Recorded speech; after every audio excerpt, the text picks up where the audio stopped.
రెటిక Hyderabad HICC వేదికగా రెండవ రోజు భారత్ సమ్మిట్ కొనసాగుతుంది. ఇవాళ సమ్మిట్లో రాహుల్ గాంధీ పాల్గొంటారు.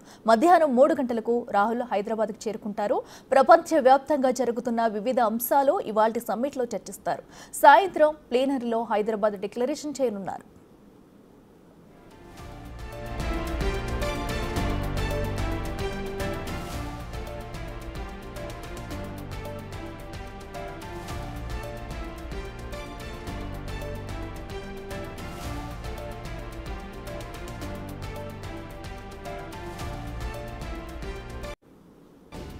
ఇదే అంశానికి సంబంధించి మరింత సమాచారం మా ప్రతినిధి వాసు లైవ్లో అందిస్తారు. వాసు, చెప్పండి, మరి రెండవ రోజు కొనసాగుతున్న భారత్ సమ్మిట్కి ఈ రోజైతే రాహుల్ గాంధీ రానున్నట్టు కూడా తెలుస్తుంది. మరి ఎప్పటి వరకు రానున్నారు? మరి ఈ రోజు ప్రధానంగా ఈ సమ్మిట్లో ఏ అంశాలను ప్రస్తావించనున్నారు? డీటెయిల్స్ ఏంటి?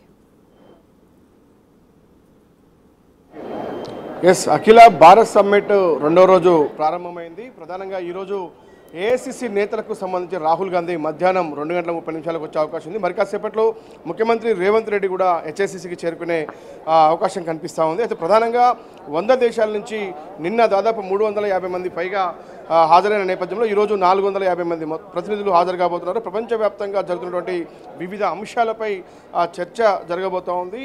అయితే ఈరోజు రెండో రోజు సంబంధించి కూడా మొత్తం అంటే నిన్న ఈరోజు 8 సెషన్స్లో కూడా చర్చలు జరగాల్సి ఉంది. అయితే ఈరోజు 4 వేదికలకు సంబంధించి ఈక్వాలిటీ హాల్తో పాటు, లిబర్టీ హాల్తో పాటు, జస్టిస్ హాల్తో పాటు ఫ్రెటర్నిటీ హాలు ఏర్పాటు చేశారు. ఇక్కడ వివిధ అంశాలకు సంబంధించి కూడా చాలా పెద్ద ఎత్తున చర్చలు జరుగుతున్న పరిస్థితి కనిపిస్తూ ఉంది.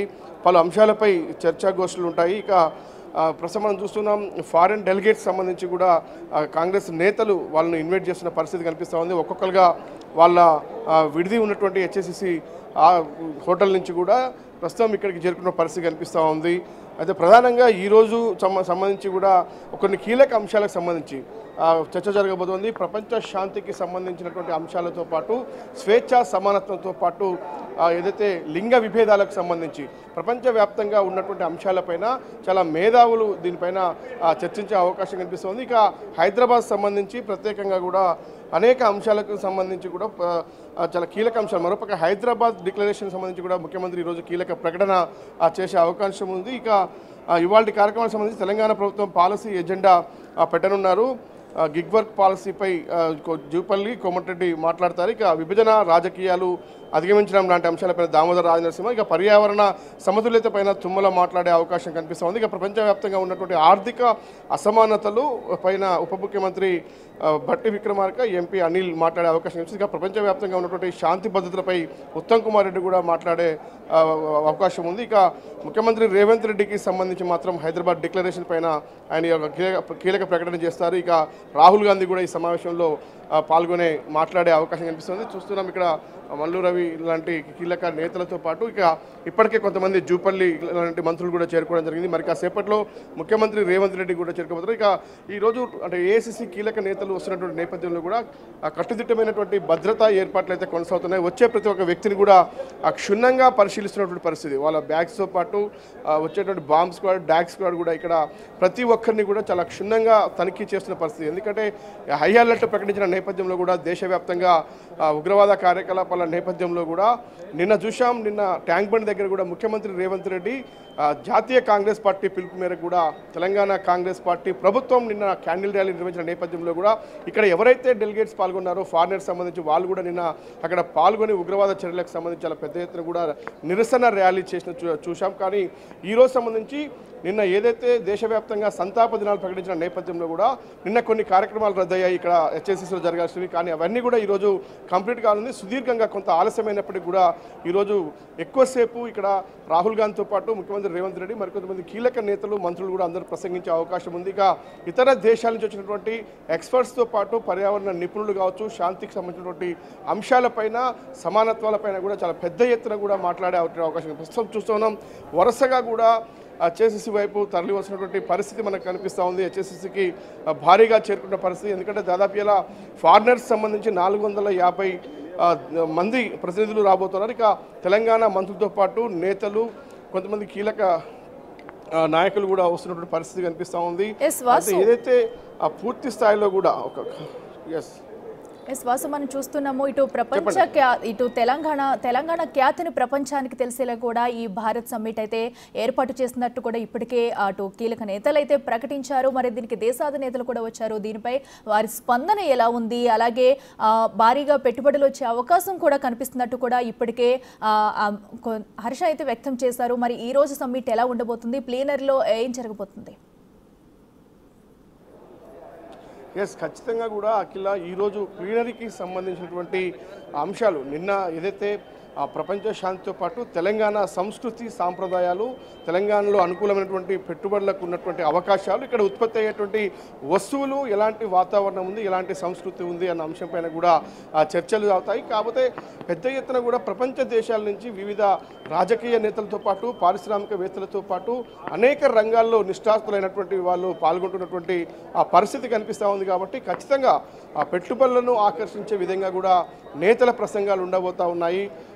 ఖచ్చితంగా కాబట్టి కొన్ని కీలకమైనటువంటి ఒప్పందాలు అంటే ఈరోజు తెలిసిన అంశాలపైన అవసరమైతే భవిష్యత్తులో మంచి అవకాశం కూడా లేకపోలేదని చెప్పాలి. తెలంగాణ రాష్ట్ర ప్రభుత్వానికి సంబంధించి కూడా వివిధ అంశాలపైన కొంతమంది మంత్రులు అంటే 4 వేదికలు ఏర్పాటు చేశారు. ఒక్కొక్క వేదికలో ఒక్కొక్క అంశానికి సంబంధించి కూడా మాట్లాడబోతూ ఉన్నారు. కాబట్టి దీంట్లో ఖచ్చితంగా పెట్టుబడులను ఆకర్షించే అంశానికి సంబంధించి కూడా, ఎందుకంటే దాదాపుగా ప్రపంచ దేశాల నుంచి అమెరికా ఇతర దేశాల నుంచి చూసినట్టయితే చాలా అగ్రదేశాలు కూడా ఇక్కడ అటెండ్ అయినటువంటి నేపథ్యంలో కూడా ఖచ్చితంగా వాళ్ళని కొంత ఆకర్షించే అవకాశం లేకపోలేదు.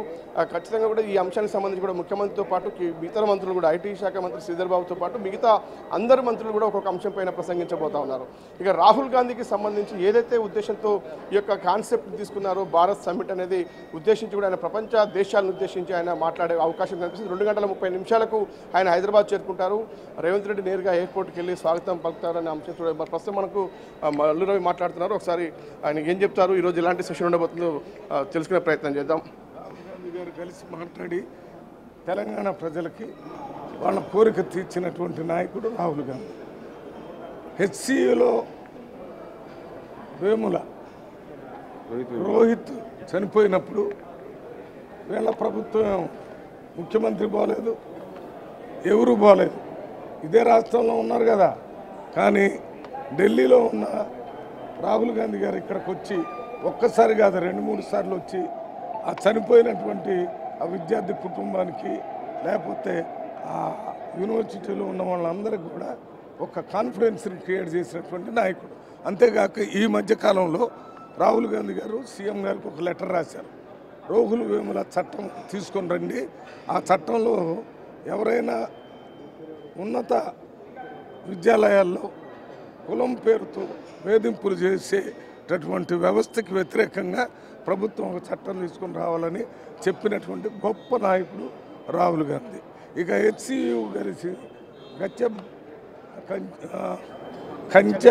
గచ్చిబౌలి ల్యాండ్స్ సంబంధించి సుప్రీంకోర్టులో జడ్జిమెంట్ వచ్చింది 10-20 సంవత్సరాల తర్వాత. 10 సంవత్సరాల పరిపాలన ఉన్నటువంటి కవిత గారు వారి పరిపాలన, వారి ముఖ్యమంత్రి ఏ రకమైన ప్రయత్నాలు చేయకపోవటం వల్ల అది రాలేదు. రేవంత్ రెడ్డి గారు రాగానే న్యాయ పోరాటం చేశారు. వచ్చిన దాన్ని వెంటనే తీసుకోవాలనే ప్రయత్నం జరిగింది. దాని మీద కొంతమంది ఫేక్ వీడియోస్ తయారు చేసి ఆ ఫేక్ వీడియోస్ని పెట్టి మొత్తం ప్రధానమంత్రి దగ్గర నుంచి సుప్రీంకోర్టును కూడా తప్పుదోవ పట్టించారు. అందులో ఐఏఎస్ ఆఫీసర్ స్మితా సబర్వాల్ గారు కూడా వారికి వచ్చింది పంపించామని చెప్తున్నారు. వచ్చింది పంపించడం అనేది బాధ్యత కలిగినటువంటి ఐఏఎస్ ఆఫీసరు అది కరెక్టా కాదా చూసుకొని పంపిస్తారు. మీరు పంపిస్తే జనం అంతా నమ్ముతారు. స్మితా సబర్వాల్ గారు ఒక ఐఏఎస్ ఆఫీసర్ సెక్రటరీ స్థాయిలో ఉంది, ఏం పంపించారంటే నిజమే. అది ఫేక్ వీడియో. ఆ ఫేక్ వీడియోని మీరు పంపితే మీ ద్వారా రావటం వల్ల ప్రజలు నమ్మే పరిస్థితి వచ్చింది. అందువల్లనే మేము స్మితా అగర్వాల్ గారు పనితనాన్ని కానీ ఆమె పనిచేసేటటువంటి విధానాన్ని కానీ తప్పట్టంలా ఈ ఫేక్ పంపించారని చెప్పారు.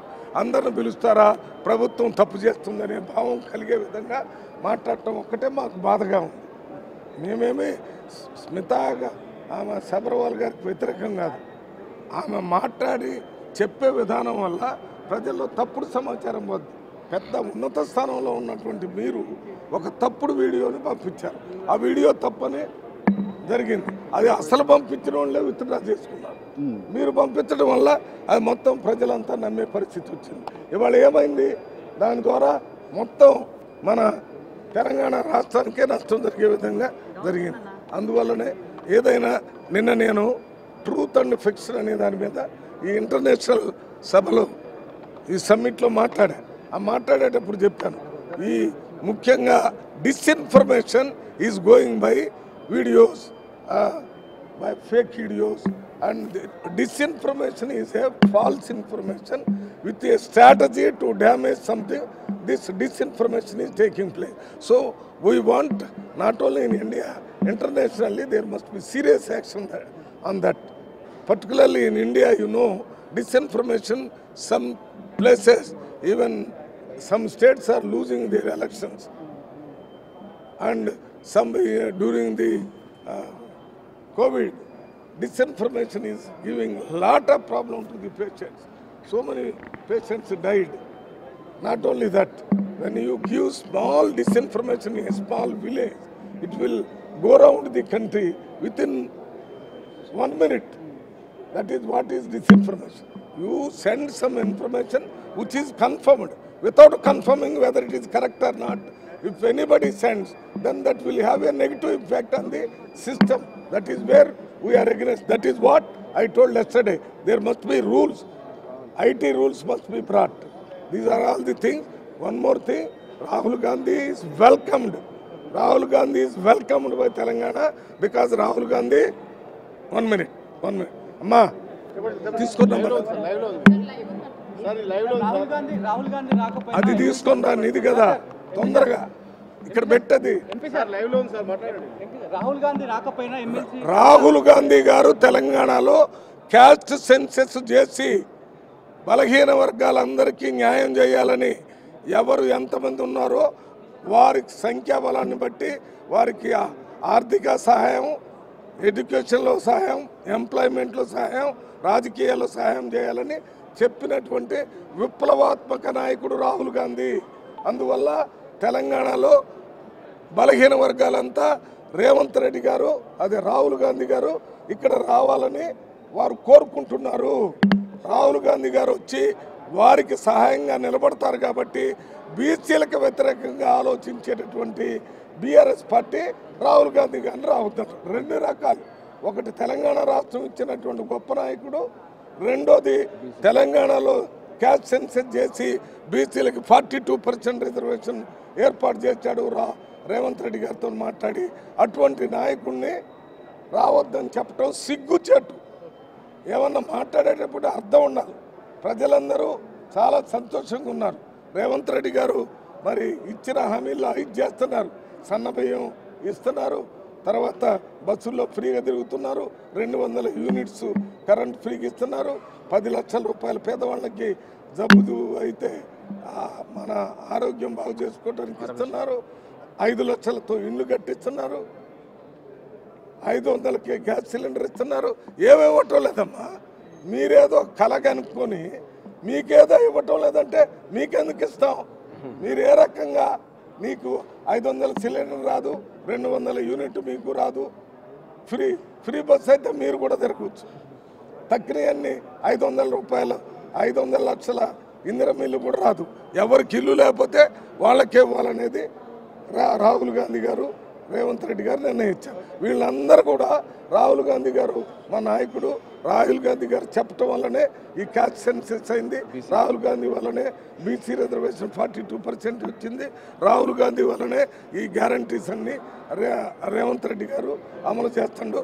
అందువల్ల తెలంగాణ ప్రజలు సంపూర్ణంగా ఒక్క టీఆర్ఎస్ పార్టీలో, అది కూడా మీ ఫ్యామిలీ మెంబర్సే వ్యతిరేకిస్తున్నారు. ఇవాళ రేపు వచ్చేటటువంటి ఇందిరమ్మ ఇళ్ళు తీసుకునే వాళ్ళు, అదే రకంగా 200 యూనిట్స్ తీసుకునే వాళ్ళు, ఫ్రీ బస్ ఎక్కేవాళ్ళు, వాళ్ళు బీఆర్ఎస్ వాళ్ళు కూడా రాహుల్ గాంధీకి, రేవంత్ రెడ్డికి రుణపడి ఉన్నామని చెప్తున్నారు. ఎస్, ఇది మనం చూస్తూ ఉన్నాం.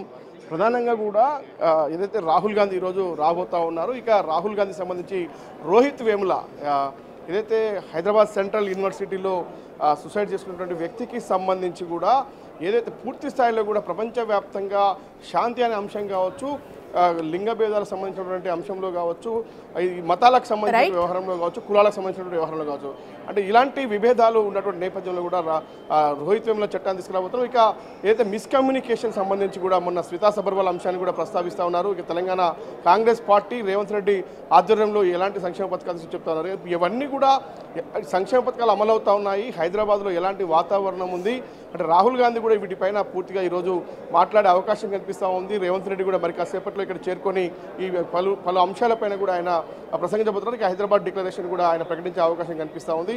కీలక నేతలంతా కూడా మంత్రులంతా కూడా ఒకరొకరుగా చేరుకుంటున్నారు. కొద్దిసేపటి క్రితమే దామోదర్ రాజనరసింహ కూడా రావడం జరిగింది. మరికొద్దిసేపట్లోనే రేవంత్ రెడ్డి ప్రస్తుతం హెచ్ఎస్సీకి రాబోతా ఉన్నారు.